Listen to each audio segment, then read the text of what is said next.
David is an international human rights lawyer, an author and director of the International Center for Human Rights and Democratic Development. He was nominated for the 2010 Nobel Peace Prize, and his latest book is State Organs, Transplant Abuse in China. Now, Ethan gave quite a sweeping presentation. I'm going to move in the exactly opposite direction, talk about just one thing that happened 2 weeks ago, which was an article in the China Medical Tribune, which is an official medical publication available in Chinese in China. It reports on a press conference held by the director of the China Organ Donation Committee, Wang Lijun, and he's talking about a Chinese medical transplant Congress, which was held in Guangzhou at the end of October. Now, what's remarkable about that article is that it talks about all the evidence of organ transplant abuse in China. It's just the second time in history that evidence has been available within China. The evidence surfaced for 24 hours in 2012, March 2012. Ethan Gutman talks about that 24-hour incident in his book.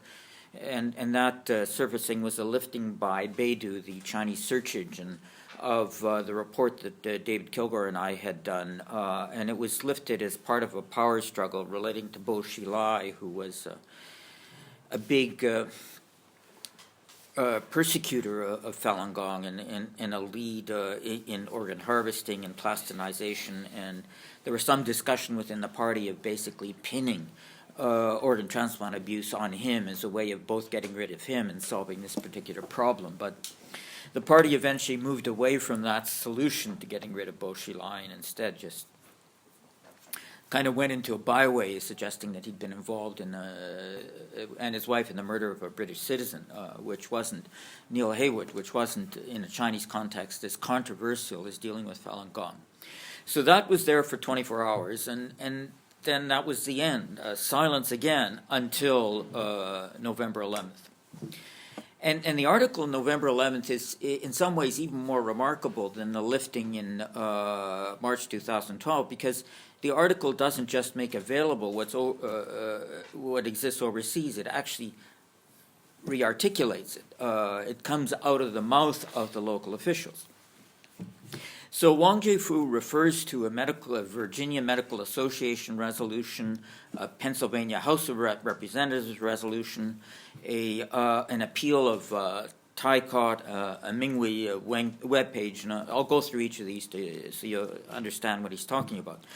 The Virginia Medical Resolution condemns systematic state-sanctioned organ harvesting in China, calls for a full and transparent investigation by the U.S. Department of State into organ transplant practices in China and for the prosecution of those found to engage in such unethical practices, recommends that the U.S. State Department issue a travel warning for U.S. citizens traveling to China for organ transplants, recommends that the U.S. State Department bar the entry of those who participated in organ harvesting, calls for an end to the persecution of Falun Gong.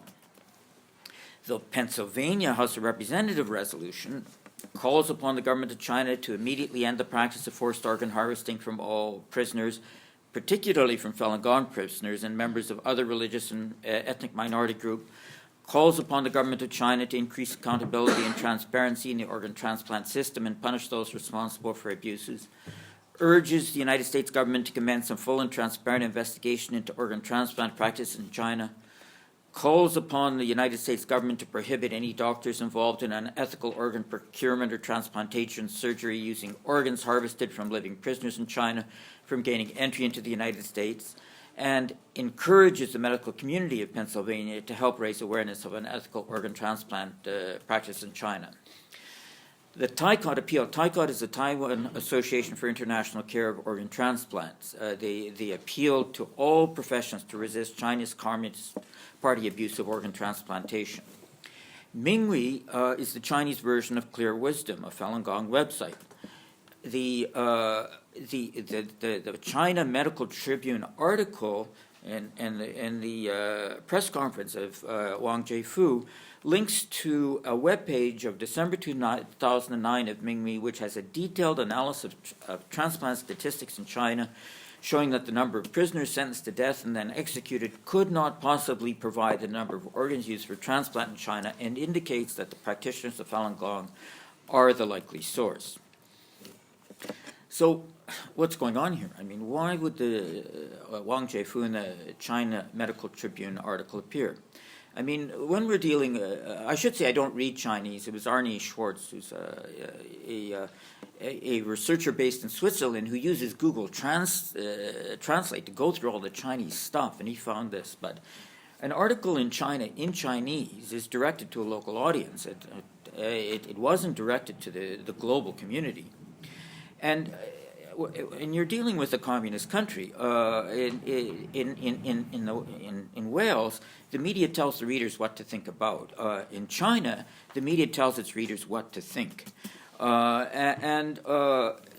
what we have is Wang Jiafu presenting all this stuff and then saying it's nonsense, it's rumor, that over the time the truth will be restored. He says justice may be late but never absent.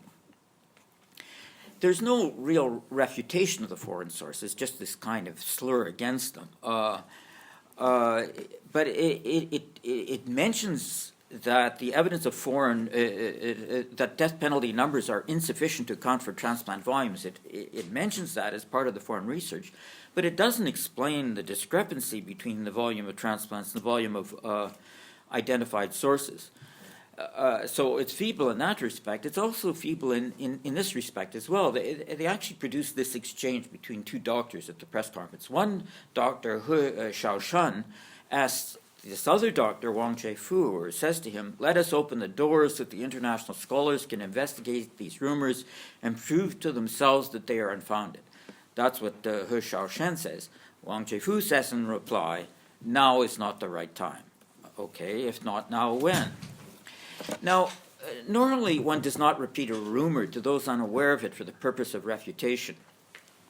I doubt, for instance, that anyone here who's heard a rumor you to believe to be false, that your wife or husband was unfaithful, would repeat the rumor to those who had not heard it for the purpose of denying it.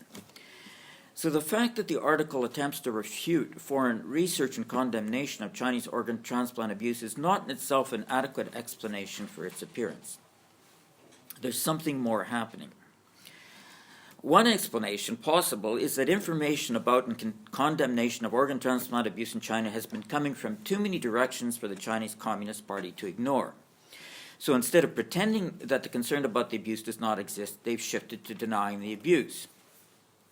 Denying rather than ignoring criticism, of course, does have the downside of giving publicity to the criticism, which is what we're now seeing.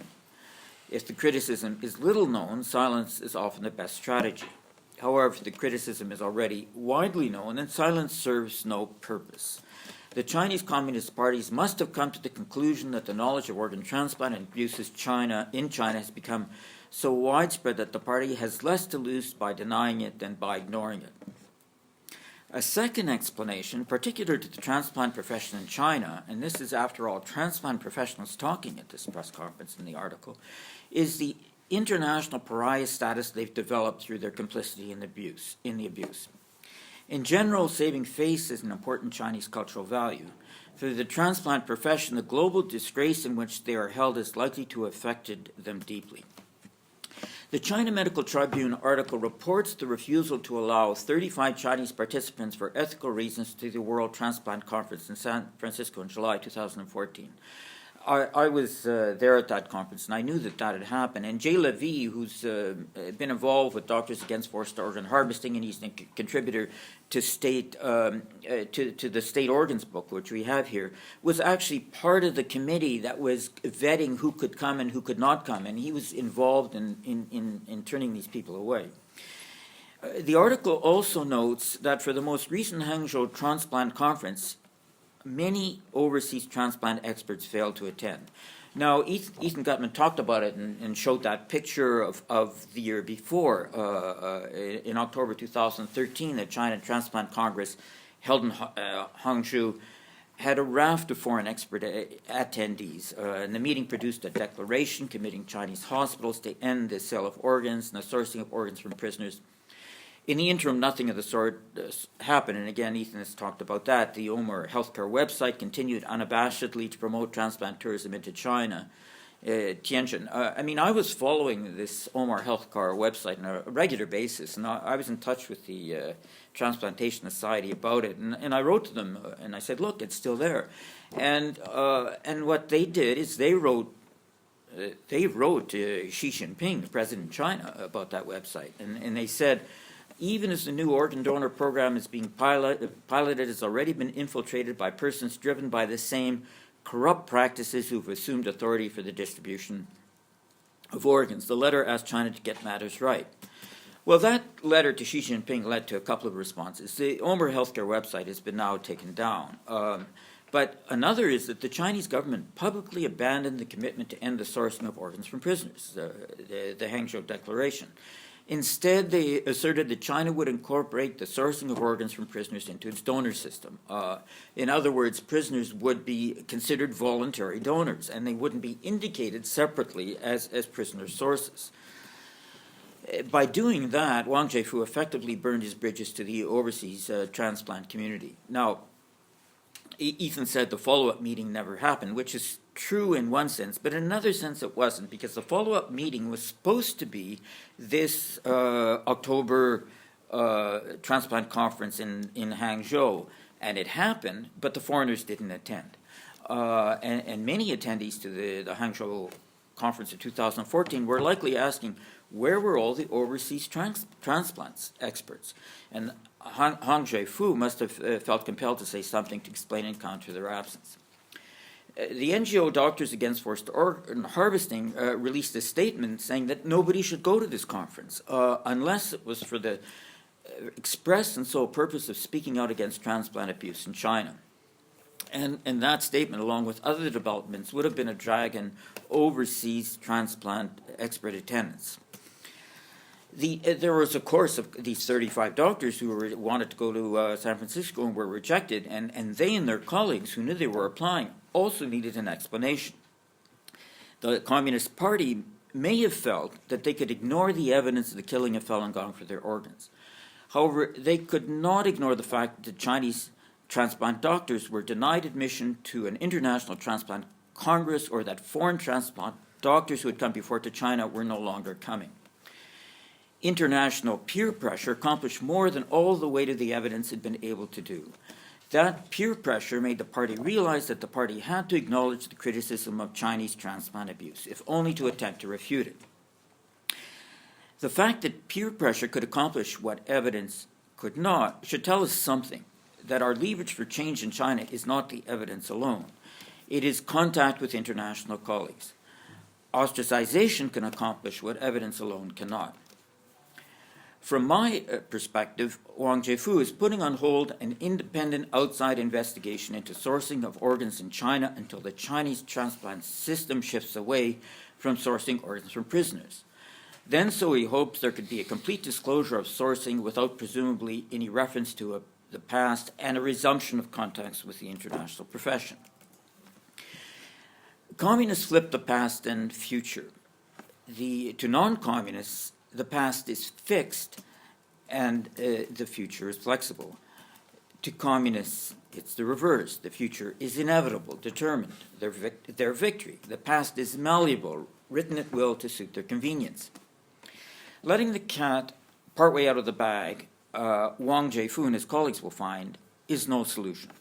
Delay which they think they can profitably use to cover up their misdeeds will serve no purpose. Unless abuse is confronted and opposed directly, it will continue. Those making large amounts of money by killing prisoners to sell their organs will not be easily dissuaded from continuing their crimes. Wang Jiabao has deluded himself and is deluding others if he thinks that he can end the abuse without disclosing it, without acknowledging it. And that seems to be logically so. Yet the party, as we've learned from experience, is moved neither by logic nor evidence. However, it can be moved by international pressure. the international transplant profession should make clear now that accountability in the future for the sourcing of organs for transplants will not suffice.